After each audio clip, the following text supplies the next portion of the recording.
นี่นะพี่น้องสบายดีสวัสดีนะจ้า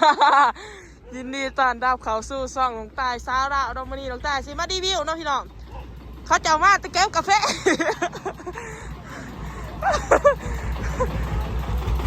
ไอ้พี่คัดงานจ้ะวะคัดงานบ่โอ้ป้าสบายดี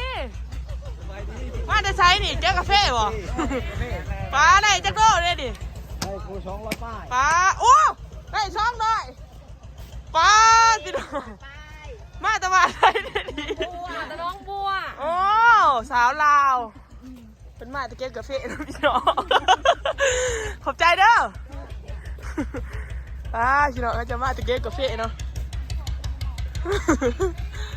ไหลพูดละซองหน่อยด้วยป้าพี่น้องขึ้นไหนร้ายเฉยๆเนาะนี่เนาะพี่น้องบรรยากาศลูกได้เขาจะหยุดนี่เนาะโอเคพี่น้องปะน้องพี่น้องในการถากันนี่เนาะ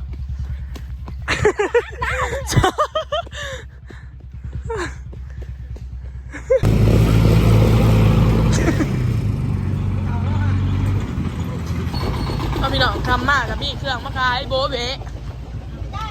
นี่จะมาบ่ายมันจะมาบ่าย ทำอะไรนี่อ้าวไก่พี่เลย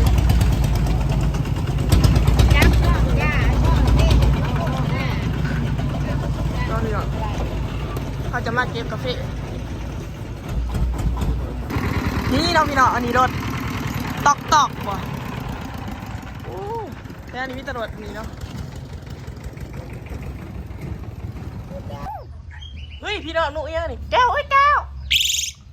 กินข้าวกันยังแก้วแก้วแก้วเอ้ยแก้วแก้วพี่น้องนักกาคำมาเขาเจ้าก็ขี่รถมาประมาณนี้รถกับซีเมนต์รถแก่กาแฟนะพี่น้องรถกำนัดโมได้รถตุกๆอย่างไรเนาะเอ้ารถกำนัดรถตุกๆนะประมาณนี้แหละนี่ซื้อว่าเด็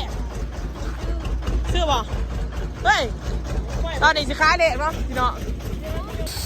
งนี่ก็จะเป็นรถประจำหมู่บ้านเนาะนี่อันนี้เขาจะสิออกให้นะพี่น้องอันนี้ก็สิเป็นรถประจำทางนะนี่รถประจำทางบ้านผู้ลำควนสถานีรักแปดใต้นะทุกคนเอ้ยนี่เนาะยังไงเจ๊ได้ยังไปกินให้มานี่ได้ปลาแดกได้ปลาแดกได้ปลาแดกอันนี้นี่โอ้ยเนาะอุ้ยเงินที่ทองเนาะโอ้ยเบาคือได้จังหวะนี่เด้พ่อใหญ่อันนี้แค้นคนนะพี่น้องมื้อนี้ก็เป็นมื้อใหม่แล้วพี่น้องเขามาเก็บกาแฟคือเก้านี่เก็บกระเพิ่มกาแฟมานี่ย้ายมาบอนใหม่แล้วก็นั่งได้สอบหนึ่งกาแฟก็เก็บง่ายแน่จักหน่อยมื้อนี้พี่น้องเพราะว่ากกมันอ่อนเนี่ยกกกาแฟอ่อนเก็บง่ายแน่จักหน่อยเนาะก็นั่งได้จำมื้อนี้บ่ฮู้ว่าสิได้จักดอกกกกระเพิ่มกาแฟแล้วพี่น้องโอ้ยเบิดแล้วเด้อเบื่อนี่แม่นเราเก็บหรอบ่โอ้ยนะสาดถูกสาดยากลำบากอันนี้พี่น้องเอ้ยบ่ไรสิเอาฮัมบักบีมากินกับอันนี้ก่อนนี่ฮัมบักบีเนาะพี่น้องกินกับแก้วคือบ่มีวะกาแฟเหมือนแห้งบ่มีกาแฟคักพี่น้องเก็บแหลมไปโอ้ยพยายามถ่ายคลิปนี่เบิ้งถ่ายเลยเด้อพี่น้องเบิ้งคลิปข่อยได้เด้อกระเพาะกาแฟกับบ่ได้ขายซื้อซอยคนแน่ถอนซื้อกาแฟซอยแน่เด้อพี่น้องฟังไทยกว่ากระส่งนะกาแฟซองค่ะเนี่ยซื้อซอยข่อยแน่นะบางนาทีชีวิตของตายความมันลำบากนี่เด้กาแฟเพื่อจะได้สอบหนึ่งโอ้ยเนาะพวกนาทีพี่น้องเอ้ยซัพพอร์ตผู้หญิงคนนี้หน่อยได้ไหมคะซื้อกาแฟซอยแน่เลยจ้าพี่น้องเดี๋ยวสิเก็บกาแฟก่อนบ่านี่พอกันใหม่คลิปหน้าฝากกดไลค์กดแชร์กดติดตามเพื่อเป็นกำลังใจให้น้องตาในเรื่องการสิพยายามถ่ายคลิปลงหลายๆเนาะชีวิตประจำวัน โอ้ยสมาถูกปะยะลำบากปากน้องมันไม่อีกก็บ่มีเองบ่มีมันมีก็ไม่มี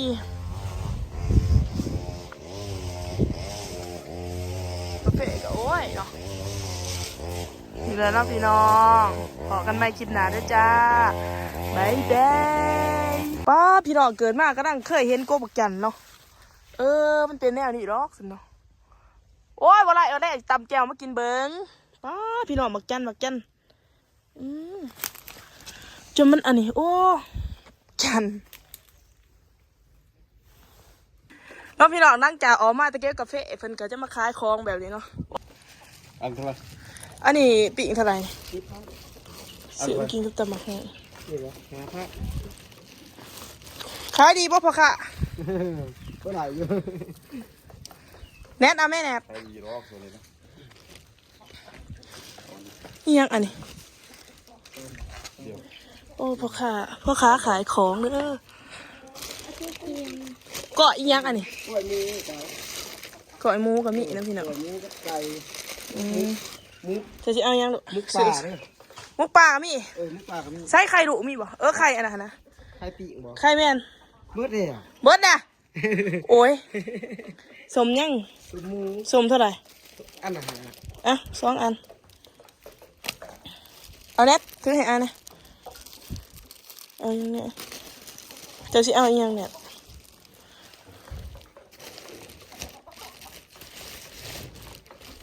กินไก่ไปกินกับตำบักหุ่งบ่เอาดอกมีอยู่แนวกิน แซ่บเลยปีกไม่ใส่เลย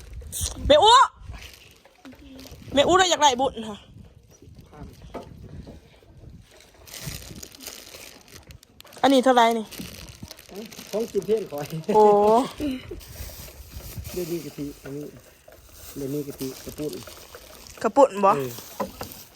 แน่จิเอายังจ้ะ ซอยนี่นี่ซอยนี่ จ่ายเงินเพิ่นบ่ หาพัน เดี๋ยวหาจ่ายให้อันตรายน้ำร้านข่อยของร้าน พอดีมีสามพัน พอดีทราบพันโอเค ไม่ซอยกัน